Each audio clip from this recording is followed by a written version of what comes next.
Good morning, and thank you for joining this session with the short notice of your interest in terms of yesterday interest, and today we are in the session. So thank you all for joining this session. Let's get started. As the book you can see on the on the screen, Escaping the Build Trap, which is the book ongoing as of now. Currently, we are referring. The book is by Mellissa Perri, and we are today maybe I think eighth session or something. We have completed 17 chapters. Today I'm going to refer chapter 18 and 19. So chapter 17 was primarily on problem exploration in terms of understanding the problem, how much important it is while we are building any product. We should fall in love with the problem. And that is what yesterday also during the session we were referring in terms of understanding the problem is equally important, not lending into providing the solutions. What in generally in these days, team who is building the product is rarely aware on the actual problem, what end user we are solving. So after that discussion, here is a solution exploration. We have finalized what the problem is, what is the pain from the customer we are solving by the product. And once that is done, how the solution exploration can take place. That is the discussion here. So you can see my screen, problem exploration. Understanding the problem is the first step. From there, this chapter starts as an understanding on the solution exploration. Before ending into finalizing what solution we will go for, how much important it is to try for multiple options. Because opportunity cost of building the wrong thing is too high. And every industry and product has unknowns. We all know how many products may have built and then gone off the radar. In our day-to-day life also, we might have been seeing this. So understanding the problem, validating the problem, and then comes the problem exploration. The goal of solution exploration is to get the faster feedback. And that where this particular chapter is focusing on, what are the ways to get that faster feedback, which we can incorporate and build the product better to address those unknowns. So getting creative about how you answer these unknowns is the key. And that's where the companies are minting money. So referring the same product Kata, which we have been discussing in last 3-4 chapters now, that until we finalize on a solution, this Kata can be as a loop. Understand the direction, analyze the current state, set the next goal, and then choose the step of the product process, how we go forward. So product Kata is a way of working, while understanding is a strategy creation and deploying the right solution. Trying to solve one problem, uncovered a bigger one. That is also possible, right? And that's what she is referring in the chapter also. In I think on the page number, the whole team was exploring that teachers were given those online video creation, and how they discovered in terms of video creation itself is a bigger problem for teachers because they were not so IT literate. So they were explaining this particular thing on page number 120. They are referring how they discovered that what the problem they are solving, compared to that there is some other bigger problems. And this is a journey again. By identifying that bigger problem which got uncovered, you come back to this product Kata and again follow the steps to identify how we solve the problem and what solution will be the right solution to address that problem. So experimenting to learn was the key. That's what it is explained with the example of what teachers face as a bigger problem, and a lot of uncertainty around the problem it was trying to tackle as a product team was experiencing that. So building to learn and building to earn. Companies often get confused with that. Building to learn, building a product to learn, or building a product to earn. And there were the whole key differences. Wherever the money is targeted, building the product to earn, they may not sustain longer. It allows you to understand your customers better and prove whether there is a value in solving the problem or not. And then only that product can sail it through and can sustain longer. Experiments should not be designed to last for a longer time. You should have a time bound. I think whatever we are talking has been referred in yesterday's session. Charu has very nicely explained those concepts in live session on the discovery session what we had yesterday. By nature, they are meant to prove whether the hypothesis is true or false, right? That's how this whole cycle is. So by exploration of the software solution is basically how to make it sustainable and scalable. That is what is explained on page number 121. So more time to experiment. Definition of a good video. These are the few of the pointers what author is explaining on page number 121 and 122. That like for every contributor, every teacher who were asked to create those videos, definition of a good video was different. There was a differences in the definition of good video, which should be as a consistent understanding among all the participants who are contributing to your product. Lots of uncertainty around the problem we're trying to solve. And what is the core value proposition for organization? That is also equally very important aspect. If we build a solution which is like a too much on the high on investment, it may not again possible to scale it. So these are the few pointers on the screen. What you are seeing now is something as this type of thinking is exactly what lands us in a build trap. What is maybe many of you might be knowing what is MVP? Anyone would like to pitch in? It's a minimal viable product, which basically consists a core feature of your product that customers can try it out. Correct. So that understanding, thank you, Samsher. So that understanding is, I think it was Samsher, right? Yeah, correct. Yeah, thanks, Samsher. So that is explained on the page number 121, that when we use an MVP only to get a feature out quicker, we are usually cutting corners on a great experience in the process. Thus, we sacrifice the amount we can learn from it. And the most important piece of MVP is learning. For the team, learning. Which is why definition has always been the minimum amount of efforts to learn. That is the MVP. We should not jump in just to let the product out as an MVP, but for team to learn and then identify that will help us to scale it as well. So this keeps us anchored on outcomes rather than the output.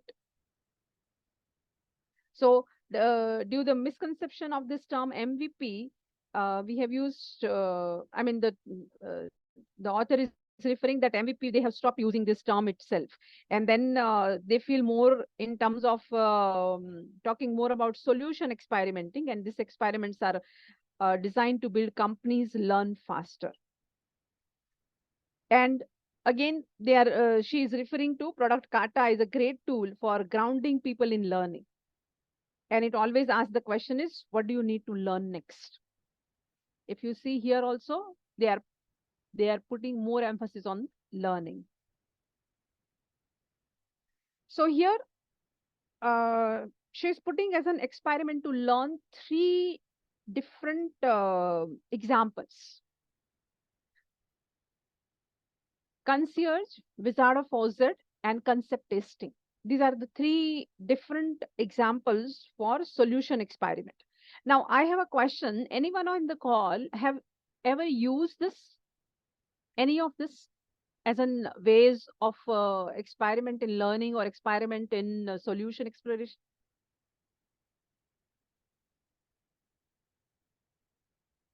You can unmute yourself. Yes, feel free to unmute and try to answer this question. Because if I read it and I explain it, that is very much as in theory. And personally, I have learned it while reading it, though words are known, but I haven't used any of this. And I would like to know if any one of you have used ever in the real work. Yeah, Dipti, kind of like concept testing, I can see. Oh, Yeah, that is known, comparatively known among the three of the listed right. here. Okay. Would you like to talk about it? How and what did you do? Like there are a lot of softwares out there that you can deploy to interact with the customer. You can roll out surveys, poll forms. So just to gauge the attention of the customer and to know that what we have built, are they comfortable with it? How are they feeling with the changes made? So Okay. I think these are the thing that I see commonly with a lot of products out there. Fantastic. Yeah. So now, thanks, I would like to Matsubandhu. answer for this concern. I would like to take this on concierge. Concern. It Wow. may not Okay. Go be ahead. it may not be pretty straightforward.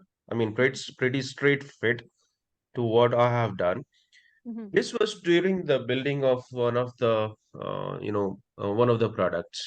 What we have done is it was a payment acceptance solution on the POS terminal. So what we have done, the examples which are given here are either in cafe or grocery store. We Okay. really have gone to their workplace, and the way they, I mean, before we build the product, before we present even the MVP, what we have done is we stood there, we have observed what exactly the person at the counter doing. Mhm. He used to take a pen and paper. He used to, someone comes in, he used to write something. He used to make a register, a ledger, a big ledger. And then we really recorded, we did a video recording Okay. while we were with him in his cafe. Okay. And exactly what he has done, we have recorded on this using a video camera, and that recording went for about 10 to 15 customers. Okay. And then for these 10 to 15 customers, you got different variations for different customers, different types of recording that he has done. Okay. And that helped us to build the MVP.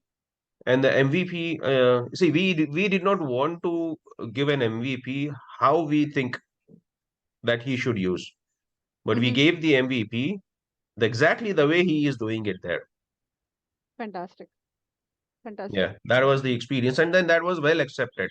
That was Mhm. instantly accepted. And then what we did is we did not do just survey with one person in just one cafe, different segments of different customers, different segments in different customers. Fantastic. And those were really different recordings, the different way of approaching the, Same that solution. need. Yeah, Same that's the solution. What experience. we proposed. Yeah. Fantastic. Thank you so much, Abdus. Yeah, I think that is what even yesterday Paresh was talking about, right? Con Concierge is nothing but an interview-based method for validating the solution with a potential customer by asking them in their native environment, as what Abdus just now mentioned. We going to their place and understanding how they would like to use that as a solution and whether they would be interested in paying for that or not. That is one way of understanding our solution, whether it fits and customer would be interested in experimenting and paying for that solution while using it going forward. Wizard O2, I think it is something I haven't heard, I haven't used. It is something as in prototyping. A word as a prototype we all might be already knowing, but the customer thinks it's a working technology that is providing the real solution. Customer is not knowing in the back end that it is just a prototype or uh, wireframe in terms of just as in front is ready, but back end is all manual uh, work how it is managed. In the book, I think they have fantastically explained one of the example how this wizard of OZ was used for Zappos. Actually, Zappos back in the day of Nick, someone has, as an one example, one person's uh, e-commerce shoe website as an example they have given, that how Zappos used wizard of OZ simply by collecting orders on site, and manually he was actually going to customers' place and delivering that. So it was just a prototype, but it worked. That one example is given on page number 123. Very nicely explained. Maybe that is one nice paragraph. I'll not read the paragraph here, but if interested, going into understanding in terms of how Wizard of OZ works, that is explained on page number 123. Moving little forward in terms of concept testing as a third way of experimenting and learning on solution exploration. As Masananandan already explained, I think comparatively concept testing is a little known concept for solution experiment, and that focuses more on a high touch interaction with the customer in real, with your real customers. And that helps to understand the brand's gauge customers' receptiveness to that product. And we can build our go-to-market strategy on base of that experience. Again, very nicely explained in detail that concept testing is another solution experiment that focuses more on the high-touch interaction with the customer. And this idea here is to pitch the solution idea in the fastest, lightest way possible to convey the message.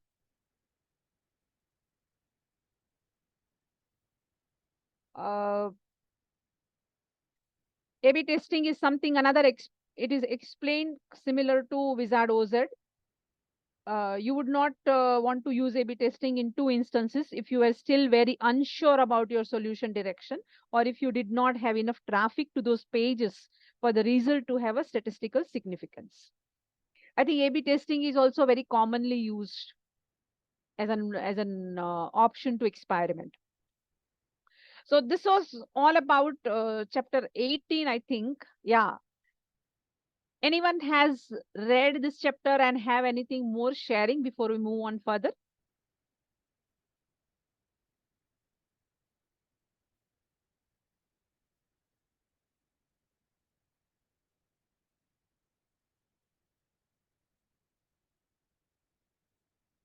I'm not talking much on Wizard OZ because it is a prototype, and prototype are very much popular, right? Popular tool for testing.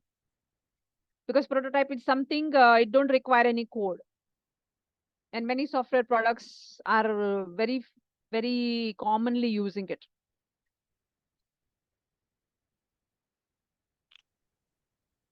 Yes, any answer to this question? Any question from anyone? Or people who has been part of BRC, maybe have you read and any sharing for this chapter?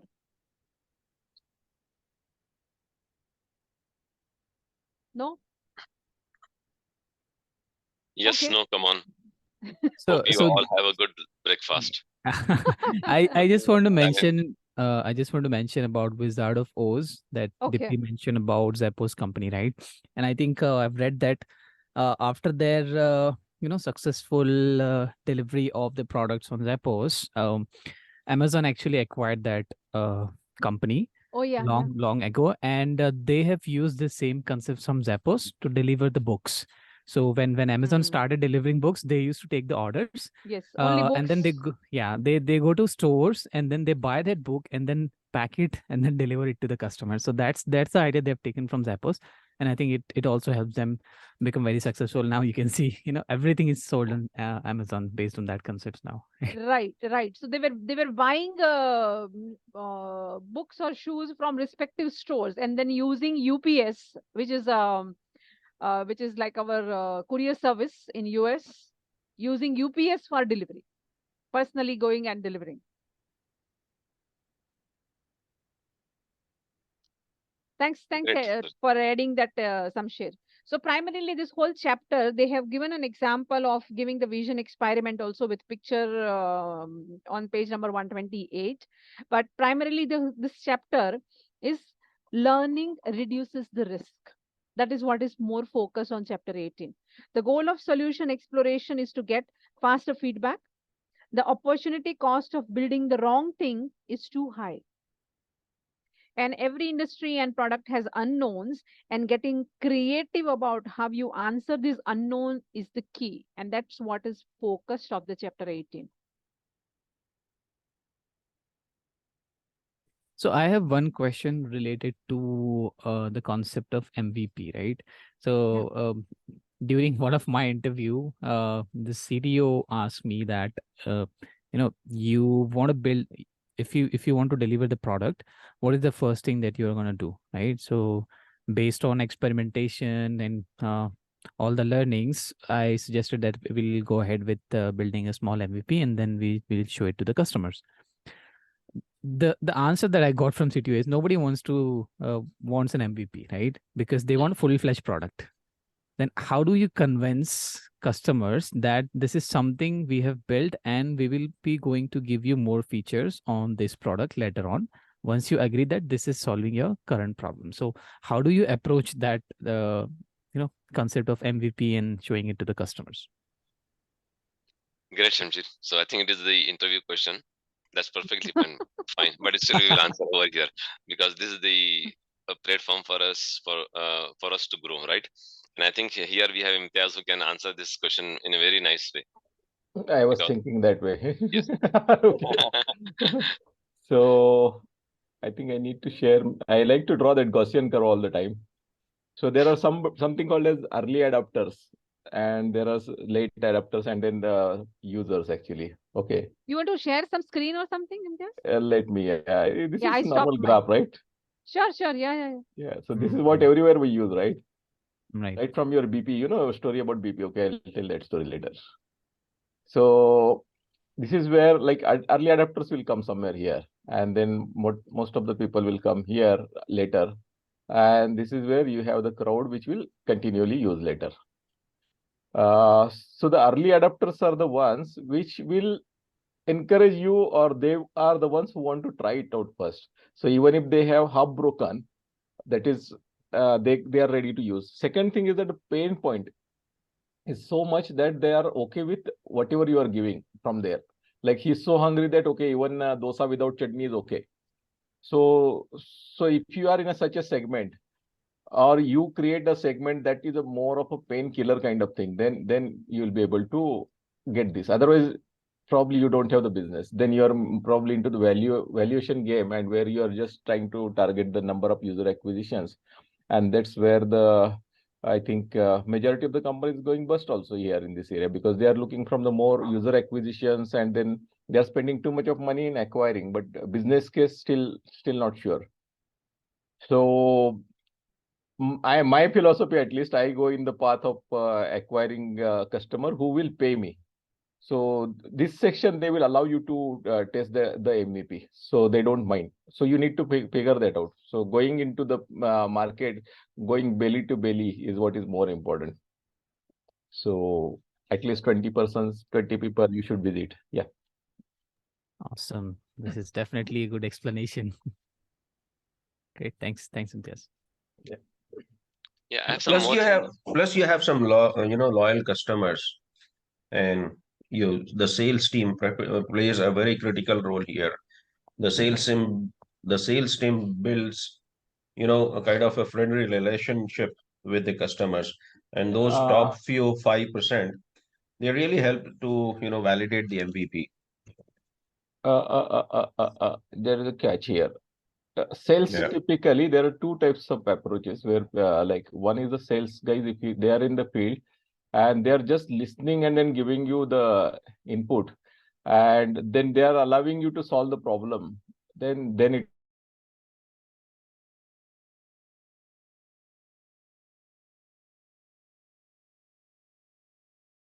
You are on mute, Imtiaz, it seems. We stopped hearing you, Imtiaz. You were losing your audio, Imtiaz? No, I'm not on mute. Okay. Okay. No, we stopped hearing you after you started explaining the sales team. Oh, okay. Okay. So sales team, the problem like happens is that they just come, that customer ने मुझे ये बोला है, मुझे ये करके दे दो kind of thing. And if you start implementing the sales driven features, no, then the product will become pura khichdi. It will neither remain what you say one dish or another dish. It will Very be all dishes together. very And much. that is the first nice way of failing actually. So sales team is probably not the right. Probably the product team itself has to get in the market or need to have a way of validating what sales team is trying to say. No. What I'm saying is the sales Uh-huh. team has good connections with very few customers. They build a friendly relationship with those few customers, and That is it's what. the product team who has to go and validate that MVP. And they are cooperative. Those very few people, those few customers. That is okay. But what I'm saying is that product team is more responsible in terms of the deciding, not the sales team's input directly taken. Absolutely. We get into the loop. We have done that. Yeah, there is no second thought. Yeah. So you will waste a lot of time and then you'll get frustrated. End of the day, that guy doesn't want to pay you for such features then also. Yeah, I think I agree because in next chapter that I'm going to present, this was mentioned that the company shouldn't be sales-led focused. It should be a product-led focused. Yeah. Correct. Yeah. At the start of the book itself, I think there are 3 types, right? One is Sales-led, product-led, sales-led, product-led, and vision-led. vision-led. There are 4 Correct. to 5 types of organizations. Correct. Okay, Correct. and in the recent world, we are becoming more product-led to become the successful organization. True. Okay, as per the rituals of this book reading club, we generally take maximum questions at the end. Okay, otherwise Sure. the other person will not get time. It is interesting discussion, but we will take at the end. Okay. Okay. Let me get started with the next chapter Next. and if continue. you will be having next 10 minutes. Sure. Yes. Because we have next presenter to complete that. Okay. Done. Yeah. Great. Thank you. I'll just share my screen and we'll share the ideas where we are today. Okay. So after solution exploration, the chapter 19 is how do we build and optimize your solution. And in this, author is explaining in terms of a lot of theories explain, but evaluating the product vision, how that is done, that is explained here. So finding a scalable, successful solution by iterating, it's a way of a product vision. So evolving the product vision after the direction is set of which solution we are going to implement. So here there are 2 ways that is explained. Northstar document is one type of way of doing it, which helps providing context to wider audience. And story mapping is another way which helps team to break down their working solution which is decided to implement, and then align their goals, how they are going to achieve it. Anyone has used Northstar document?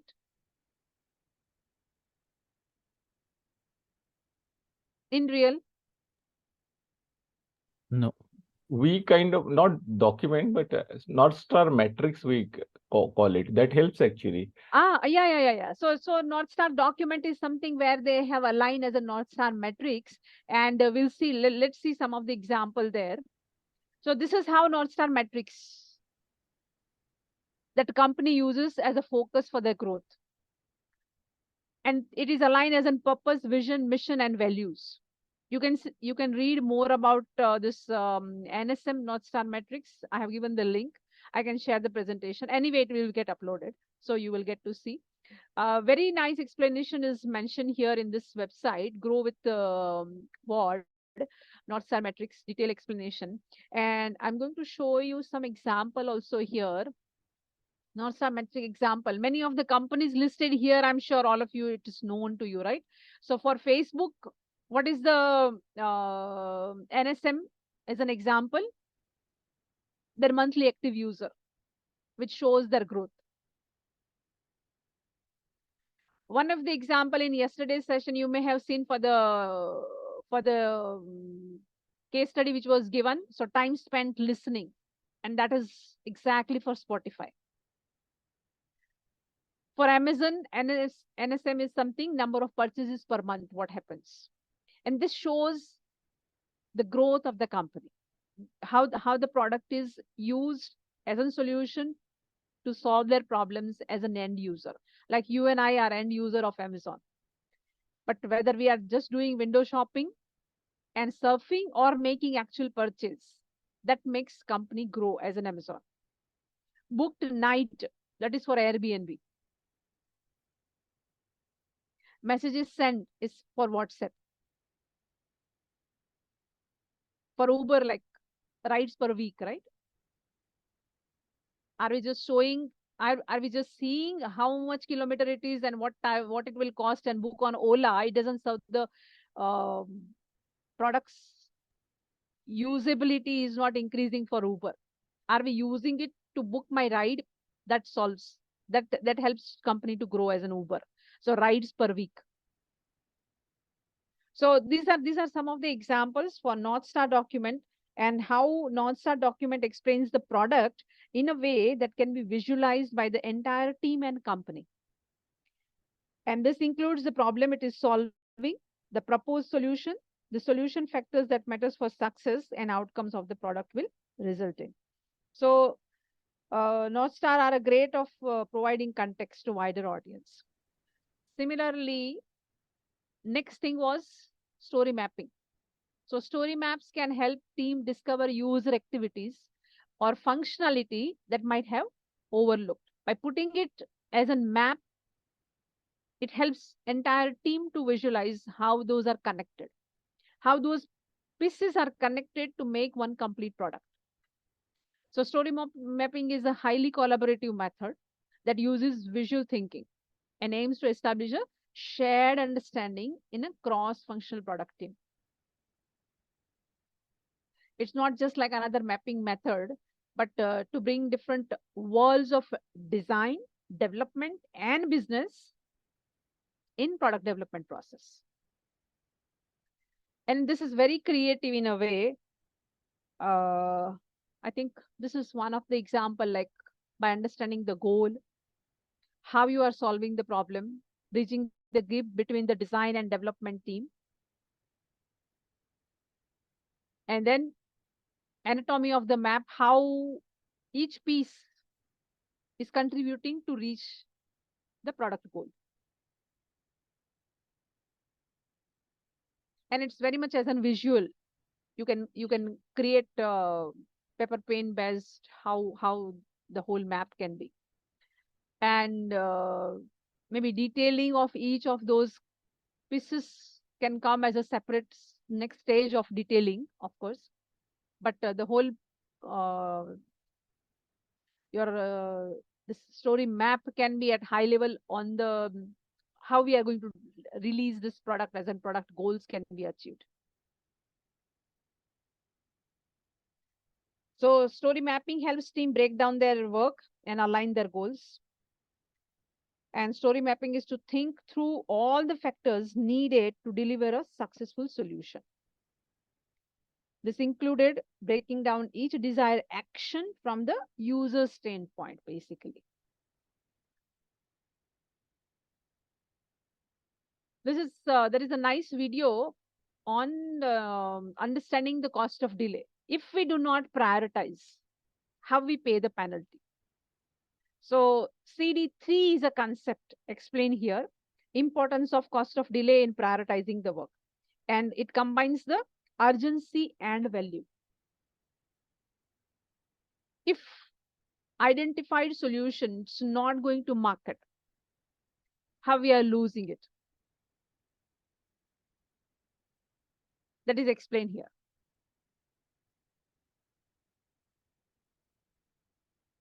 And if you wait too long because you overscope the release, again, you are going to lose the money.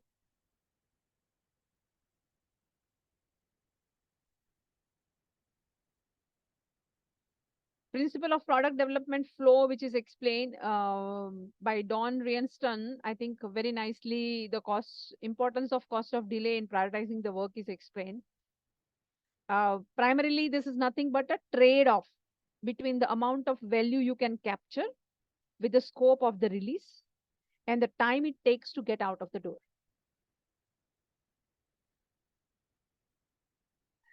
I'm sure Imtiaz will have a great story of Nokia, right? How Nokia lose the whole market, which was the That was quite different. I used to participate in those meetings. So one okay, of the thing, it's a fear. Most important aspect is the fear of competition. okay, And probably the not adapting to the outside innovations. So they were internally always focusing, and they had identified Microsoft as the biggest competitor, and they were always in the fear that Microsoft is going to eat away Nokia. So that fear itself manifested completely. And they ended up okay, making strategy to counter Microsoft, and they ended up hiring a Microsoft guy to head the company, and okay. rest of the history. So he kind of completely took it over. And that was the day when they went with Microsoft. That time Samsung celebrated heavily because they went on the Android path. So it was a strategic mistake, I can say. And fear Okay, was the major aspect. okay, okay, okay. Yeah. Thanks for sharing that story. Yeah. Okay. So I think we can quote maybe some other story from the real another our day-to-day example, how not prioritizing the scope within the time frame in the in being in the competitor's world, how it can cost to the company. That is explained, and the concept is black swan farming, which is explained in 138 page number. And it leads to like cost of delay can help and many debates what should and should not be prioritized first. If you want to learn more, black swan farming is a concept, and blackswanfarming.com is a website uh, which explains this how CD3 concept is important. And I think, yeah, I have little different view. I don't know what is coming here. Because I haven't read those chapters. okay, But there are other examples the other way actually. For example, one company you might have heard, Broadcom. yeah, Broadcom Broadcom makes a good amount of nice chips actually, chips, huh? processors. Okay, Correct, yeah, so their processor chips. strategy all along is that they will be always second. Okay, let somebody innovate, and then some other company innovates. Let's say TI was innovating at those times when I was watching them. So they used to see all their chipset, and then later they will create, may not be super chipset, but they will create a chipset which will be almost equivalent, or a little better. And they used to go in the ecosystem and support that ecosystem very heavily. Once the Broadcom chip is there, now all the large players used to buy that chip, and that's Okay, how they used to maintain their position. This is like for the companies who are innovating based on the first innovation. That is the second. Now, second thing, if you see, for example, I don't know whether you have seen the example of HP tablet just before Apple's 5 year back, before Apple released its tablet. HP had a more, what you say, feature rich tablet. So the prioritizing work to create features was a problematic. It never got sold. If you get that picture somewhere, that is there. So it is rather other way experiment. So I didn't get what is that prioritizing the work, or maybe hurrying up for the getting that first to market that feature. Is that something coming out there? no, so balancing both in terms of a time and your efforts. So if you want to, as in full grown scope, if you want to develop, it will take its own time, and in that process you are losing on time. Or and vice versa, in terms of with the lesser scope, within the lesser time, if you want to launch the product, maybe you may not be able to accommodate what the problem you are solving of the customer, and want your product to be purchased by customer. So um, uh, in terms of trade off between the time and the scope, how you balance it, that is the concept explained here. Understanding Okay. cost of delay. So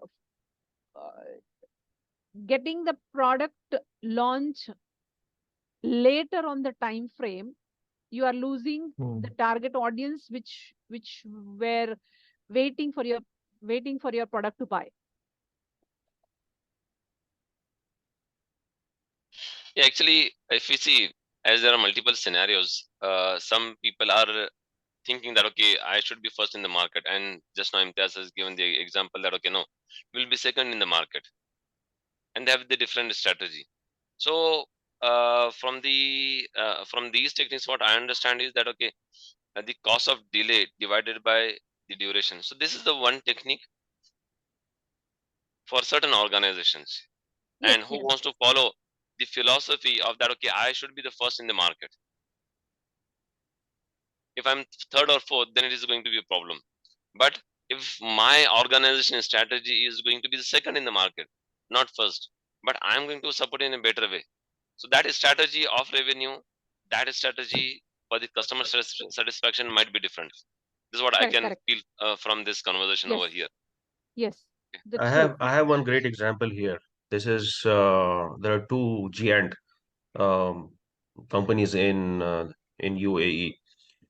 One is Network International, another one is Gaida. Gaida is a elephant in in Saudi. They are very good products, very nice. They came up with an MVP.